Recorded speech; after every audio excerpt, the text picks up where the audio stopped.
Welcome back, guys. Today I want to share with you on how to go about the elevation drawings, right? So that you know what to do and you know what to look out for in this so-called the last major step in your renovation journey.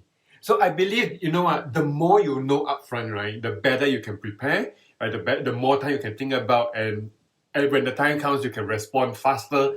And this ultimately make your renovation actually go a lot faster without hiccups, and you can actually move in much quicker, right? So for elevation drawings, right, it's basically a document that shows you on how you want to compartmentalize your cabinets and your carpentry fittings, such as like, your kitchen cabinets, right? How many drawers do you need, right? You need how many shelves, how your shelves will be arranged, right? Things like that. Any casements, doors you need and stuff like that.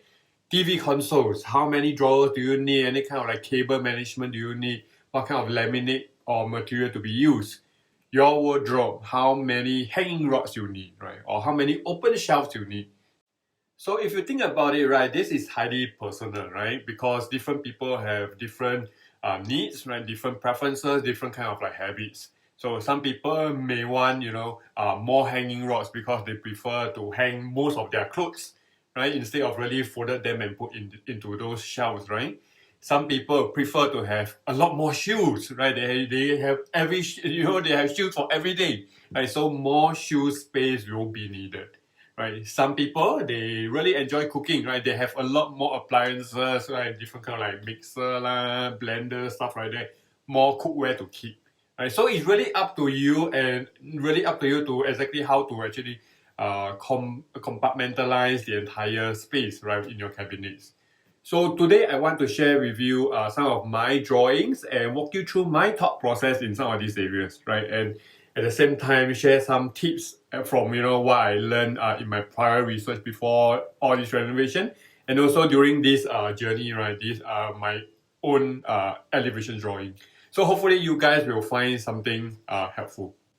Okay, so let's start with the elevation drawing for my shoes cabinet. So what I did was a rough storage plan. So I received the drawing from my ID, right, and then I put it on PowerPoint and I start to plan out. Right, so I will consider my family, how many shoes each individual own, and from there we can decide how much space do we need for every one of us. Right, so there are my shoes, my wife's shoes, my kids, my parents. So I think this arrangement is good enough, right? And also leaving some buffer if we ever need more shoes, we buy more shoes and things like that.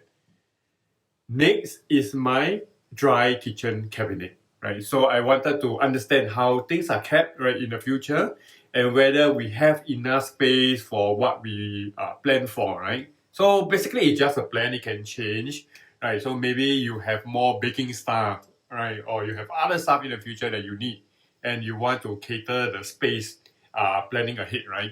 So I roughly put in, exactly what I will keep in each of these drawers and shelves, and then I decide, it's casements or drawers or things like that, and decide, if I ever need larger compartments of stuff. Then this is my kitchen island, right, which is at the dry kitchen. So one thing really stand out from my island elevation drawing is that it's all drawers, right? So initially my ID proposed some shelving with casement doors, right? So one side drawer, one side casement doors. But the problem with casement doors is that you have to bend down, you have to reach inside, right, for things, right, that are stored deep in the compartments.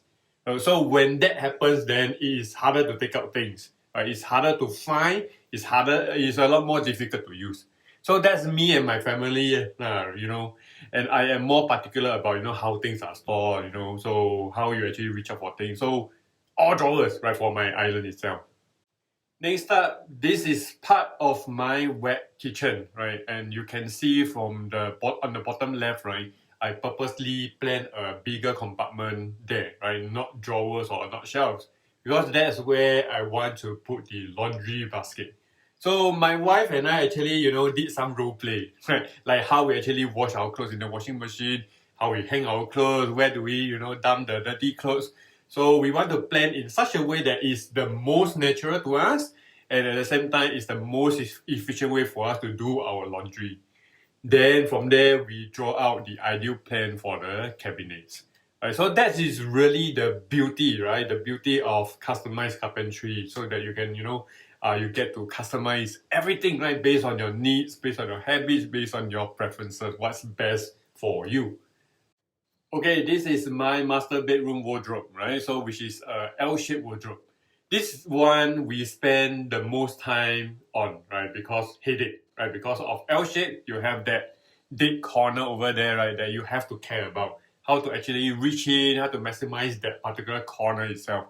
So after some discussion with my ID, we decided to go for the 180 hinges, right? In a way that, you can open up fully and you can actually, reach all the way into the dead corner to, get stuff. Then the other side, one side will be like for my clothes, the other side will be for my wife's use.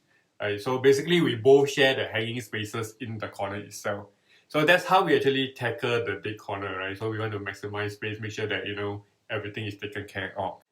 Lastly, the bathroom vanity, right? So as you know, we are going for the integrated Soundstone sinks, right? And then we have the vanity cabinet below. Right, so a few options, right? But we opted really just for drawers so that we can put our toiletries and our other stuff like cosmetic and things like that. For mirror wise, we want to avoid the very boring medicine mirror box, right? Which you can open the mirror, put things into it, right, and then stuff, right? So we really just opted for a very big and tall mirror, right, with cove lighting, it's really more aesthetics, right, going for aesthetics rather than just going for storage. So once we compile all our notes, we consolidate all our feedback, right, then we give it back to our ID, right, and he or she will actually come back with the finalized drawings, and from there we further refine and we sign off from there. So my whole process only takes like 3 days. So I think we work pretty fast because we do a lot of prep work and stuff like that. So definitely you can take more time to really think about and then clarify your ID, right? Make sure that certain things are feasible or not, right? And that's it. So once the elevation drawings are finalized and confirmed, your role as an owner, right, is more or less completed, right? You can go holiday and let the renovation carry on without major worries, right? So for us, I think myself and my wife, right, we have other things to do, like appliances shopping, furniture, other stuff, right? Which then we got a lot more time to browse around and buy all this stuff. So if you want to check out my purchases right, as we go along, make sure you subscribe so that you don't miss out on all these exciting videos that is really upcoming. Right, so happy to bring you around. I hope you learned something from our renovation journey. Right, leave any questions in the comment box below, right, and I will answer every one of them. Until next time, I will see you soon.